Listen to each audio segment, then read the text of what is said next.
All right, ladies and gentlemen, before I do today's presentation, I have a question that's been on my mind. Would I spend $3,000 on a watch? And I would spend $3,000. I wouldn't buy the Omega Aquaterra Seamaster, which is a little bit bigger than this this Seiko Captain Willard situation. I wouldn't buy it. One of you owned it, and you had problems with the crown. The crown wasn't working for you, and it was hard to unwind and wind and screw down. It was giving you anxieties, and yeah, you kind of turned me off the Aquaterra. But I would spend $3,000 on a watch. I think I'm at the age where I crave that refinement, and I would actually buy a watch today that costs $3,000. It was released yesterday. It's the new Citizen Chrono Master, the AQ1050. It was just released yesterday.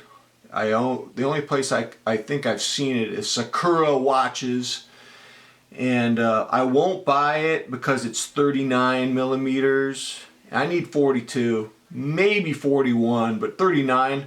I have an 8-inch wrist. 39 probably won't work for me. But hey, you know, if I was in a watch store and I tried it on and I fell in love with it, who knows? Crazier things have happened. But that watch has high quartz accuracy, solar, Duratect. The refinement is like anything you would see on any top tier luxury watch. I love the style. It's unpretentious. It's gorgeous. If you guys have, if you're in the market for a $3,000 watch and your wrist is 6.5 inches, ooh, 39. If you can rock a 39 millimeter watch, that'd be the one. I would buy that. That I would buy because it would give me peace of mind in terms of the scratching and the maintenance, the servicing. That'd be a real watch to behold. I think that would give me a lot of wrist satisfaction. So today I want to talk about the watch Feaster, and I was thinking of an Elvis Presley song, "Caught in a Trap." Caught in a trap, and I can't walk back. What you're doing to me? Can't you see what you're doing to me? I want to talk about how some of us get into a trap. And the trap is, you know, you're binging and purging in your watch buying. You're a member of the Watch of the Month Club. You never sit down and appreciate the watches you have. You're always coveting some other watch that you see on the internet. And you're just exhausted. You just need rest. You're caught in a trap and you can't walk back. You're like in that Elvis Presley song. And you also reach a point where you realize the money you're spending on being a member of the Watch of the Month Club could be spent on a GMT Master or a Panerai or an Omega. And so some of you go through this conversion experience where you leave the nibbling of the smaller tier watches and you become a feaster. You finally discipline yourself and you feast on your holy grail. And as I told you, my holy grail would probably be the Citizen Chrono Master if it were 42 millimeters. And you feast on that, and now you enjoy these benefits. You have a new title. You're the Watch Ninja, you're the Watch Yoda, you're the Watch Sage, and you're relieved, man. You're just free from that exhaustion of binging and purging and buying and selling and rebuying. I need to make another video on rebuying. I'm fascinated by that. A lot of us do that. And you are just so happy now that you have become a watch feaster. You escape Groundhog Day of watch collecting. Remember the days of Groundhog Day where every day feels the same and you're singing that Elvis Presley song, "I'm caught in a trap and I can't walk back," man. You just can't do it, man. You're living the same day. You're like Phil Connors, and finally you're free. You're free of that big watch collection and the wrist rotation anxiety. You don't have to worry about what watch you're going to put on your wrist. You don't have to look at 40 to 60 watches. You're free from that. And now you have the pride of the cumulative knowledge you've developed in this one Holy Grail piece. And now you're a member of a special club. You have this refinement, this superior social class. You're now being invited to town and country parties. You're now being featured in Town and Country magazine. And the madness is finally over. And some of you have written to me and told me this is true, that you finally got the Rolex Hulk or the Rolex Explorer or the Omega Seamaster, and it just cured you of your watch madness. And those of us who are in the watch community, we love you, man. We admire you because you represent our hope of being free, of being released from bondage, of being able to quit singing. I'm caught in a trap and I can't go back. I can't walk back. I'm caught in a trap.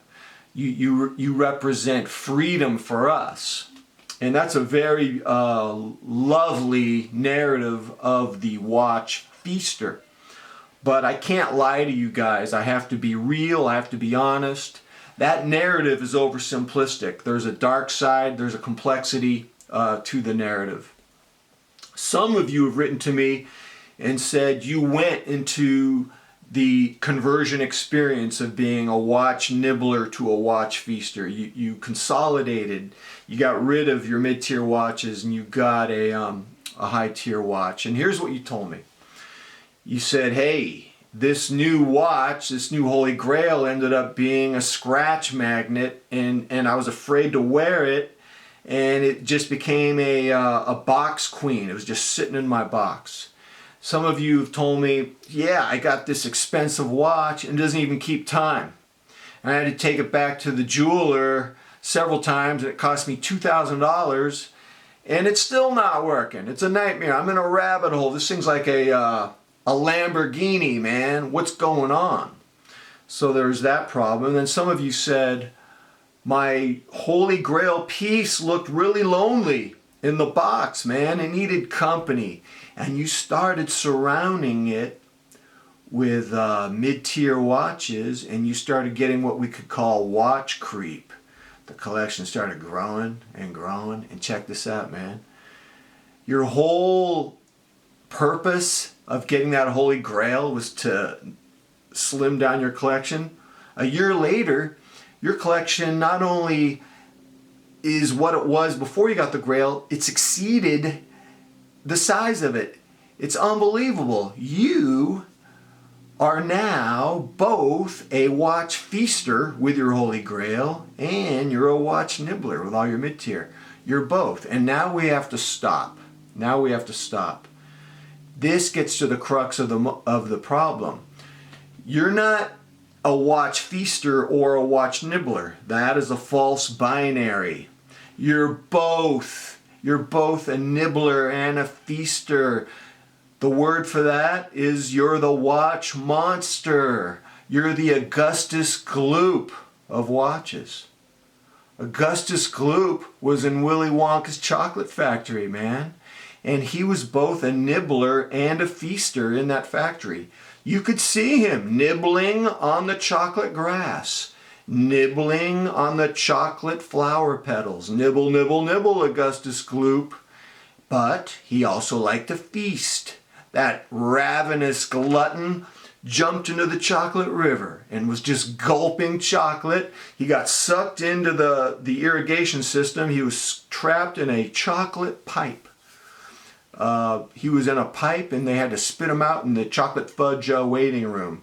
I mean, I guarantee you Augustus Gloop would be very happy with a GMT Master and a G-Shock Square. Why must I discriminate between one tier of watches over another? Let's be gluttonous. Let's be both. So let's be honest. We are Augustus Gloop in Willy Wonka's Rolex factory, which also has lots of G-Shock Squares. And we're going to put all the watches on. We're completely mad. And like Augustus Gloop, any moment we could drown in the river of our own addiction. So having said that, I mean, should we just shrug our shoulders in despair and just admit that we're addicted and just surrender to that despair? Of course not. What we should do is, first of all, I think we should identify that we're not watch nibblers or watch feasters. Some of you, a very small percentage of you, do become watch feasters, but most of us are watch monsters. We're incurable. There is no absolute cure, and we have to just learn how to manage it. We have to help each other with our watch passion, at the same time help each other not fall into the chocolate river and drown. So if you're a watch monster, let me know. If you're just one or the other, which is probably easier, let me know. I think I'm both. I think I'm the monster. I gotta manage it.